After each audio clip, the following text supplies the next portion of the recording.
Welcome back to Talk to Al Jazeera. Our guest is President Hamid Karzai. The increasing number of civilians killed in NATO operations. Recently, you've expressed your outrage, your anger, but how far are you willing to tolerate the recurrence of these incidents? We cannot tolerate the recurrence at all. How can we tolerate the loss of civilian lives? It must not take place. As a matter of fact, we talked about this today, this morning, at this session of Afghanistan's Friends. This is an important issue. Some countries spoke about it. Afghanistan spoke about it. We have to find all the ways of avoiding civilian casualties while we continue to fight effectively against terrorism. Will that include requesting that NATO clear with you certain operations, especially in remote villages, especially when it has to do with aerial bombardments?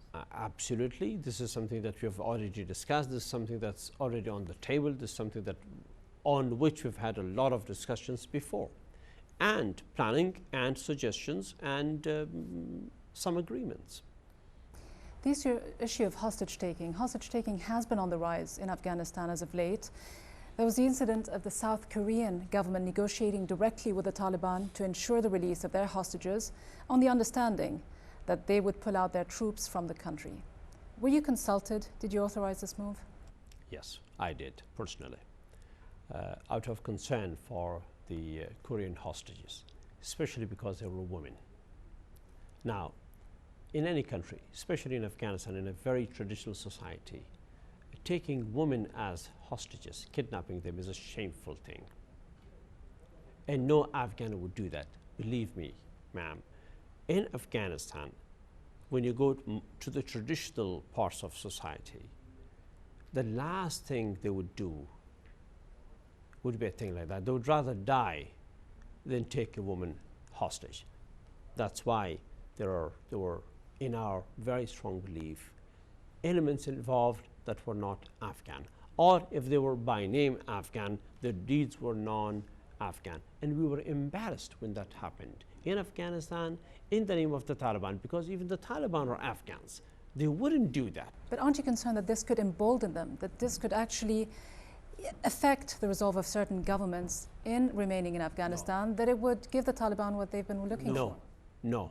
This will not embolden the Taliban. This is a shameful thing. A shameful thing. Must not embolden anybody, especially any Afghan.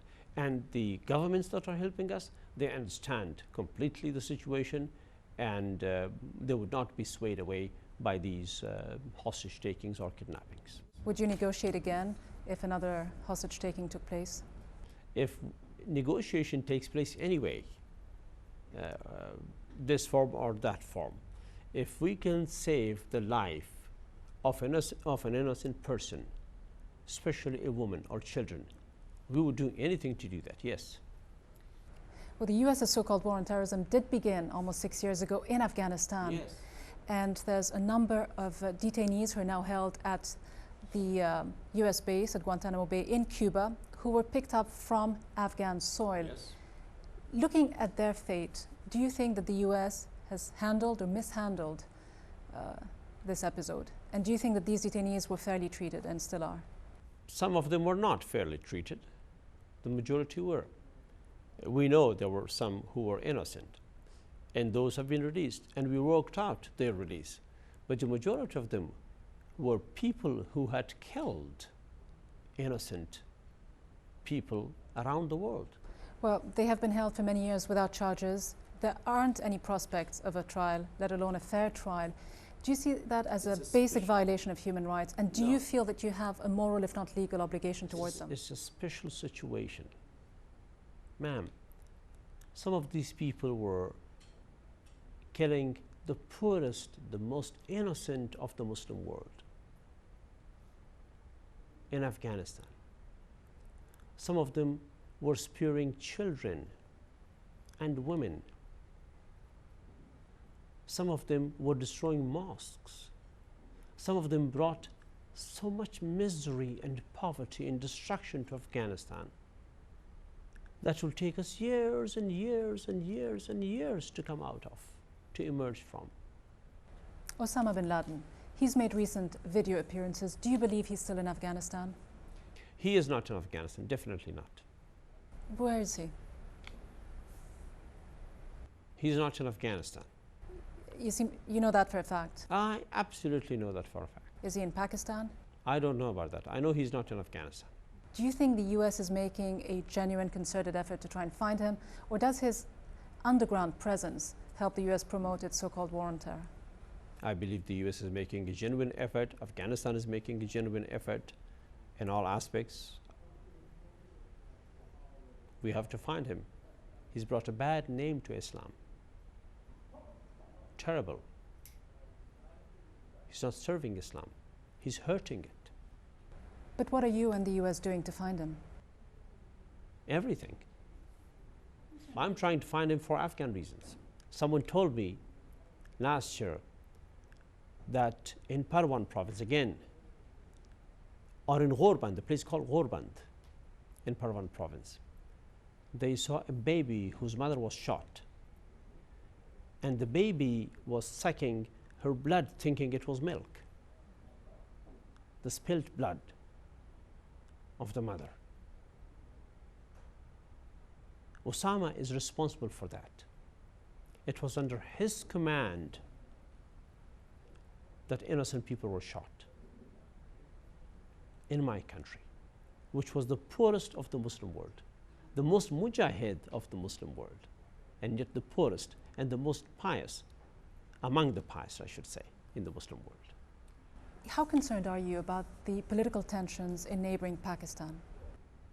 I hope these tensions go away. I hope there is a lot of stability. A secure, stable, prosperous Pakistan is in the interest of Afghanistan, as is a prosperous, stable and peaceful Afghanistan in the interest of Pakistan.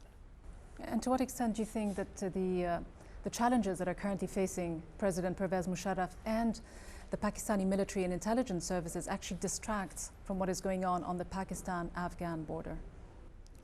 Well, it's an internal matter to Pakistan. I would not like to speculate about that. But as far as the war against terrorism is going on and peace in the region is concerned, I hope it will not distract any attention.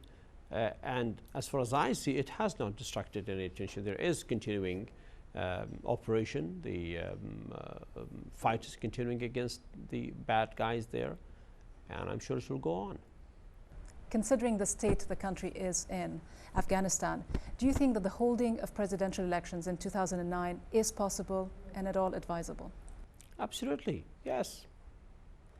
The Election Commission and the United Nations came to me to ask that I allow a process by which they would extend the term of the current president beyond middle of 2009, that's June of 2009 to 2010, so that the parliamentary and the presidential elections are conducted at the same time. I said no, not for a second. I will not allow any extension of the president's term, because that will become a precedent for any mischief maker in the future. So no, we're trying to have 2 elections. If things don't work, if things work, we're trying to have 1 election in 2009, both for the parliament and for the president, in time of the presidential elections. If we cannot have a solution for that, then there will be the presidential election in 2009 at the time that it must be, it should be, it has to be, and for the parliament a year later.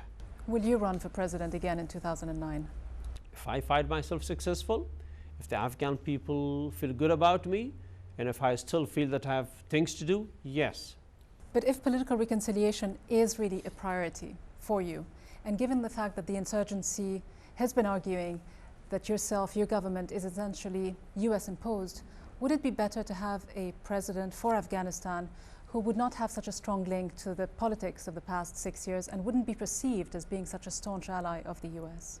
Well, I am an ally of the US. The Afghan people are an ally of the US. Without the United States, ma'am, Afghanistan would be in a deep abyss of misery and poverty and ruled by the neighbors.